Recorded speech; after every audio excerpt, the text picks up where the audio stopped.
အခုပေါ့နော်မရအားလုံးကပြောချင်တာလဲဆိုတော့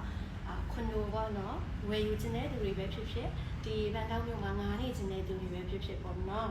မိက agency နဲ့ချိတ်ပေးပါတယ်မိက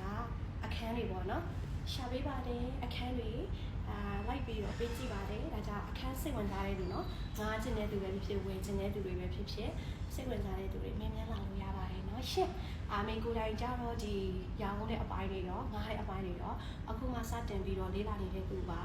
ဒါကြောင့်စိတ်ဝင်စားတဲ့သူရှိခဲ့မယ်ဆိုရင်ဆက်သွယ်မြန်မြန်လာကြည့်ကြည့်ပါအားလုံးနဲ့အတူတူပေါ့နော်အခန်းတွေလိုက်ပြချင်ပါတယ်ခွန်လိုတွေလိုက်ပြချင်ပါတယ်အခွင့်အရေးအသစ်တွေပေါ့နော်လှုပ်ဆောင်ဖို့အတွက်ရင်ခုန်နေပါတယ်လို့ဒါကြောင့်အားလုံးပဲပေါ့နော်အပေးတဲ့အတွက်ယုံကြည်ပေးတဲ့အတွက်ဘယ်လိုပြောပါလဲချစ်ပေးကြတဲ့အတွက်လည်းအားလုံးကိုကျေးဇူးတင်ပါတယ်အခုလောလောဆယ်ကျတော့မိတို့ရဲ့ဒီခွန်လိုတိုက်မှာပေါ့နော်အခန်းတွေရှိပါတယ်ငားဖို့ပဲဖြစ်စေဝယ်ဖို့ပဲဖြစ်စေအခန်းရှိပါတယ်စိတ်ဝင်စားတယ်ဆိုရင်လည်းထောက်မှန်ရေးထားပေးလို့ရပါတယ်เนาะရှင်နေရာကြတော့ထိုင်းနိုင်ငံဘန်ကောက်ဒီဘန်နာ area မှာပေါ့နော် BTS မိုးပြန်ရထားအစိမ်းအောင်လိုက်ဘန်နာမှာရှိပါတယ် okay အားလုံးပဲကောင်းကောင်းလေးဖြစ်ပါစေ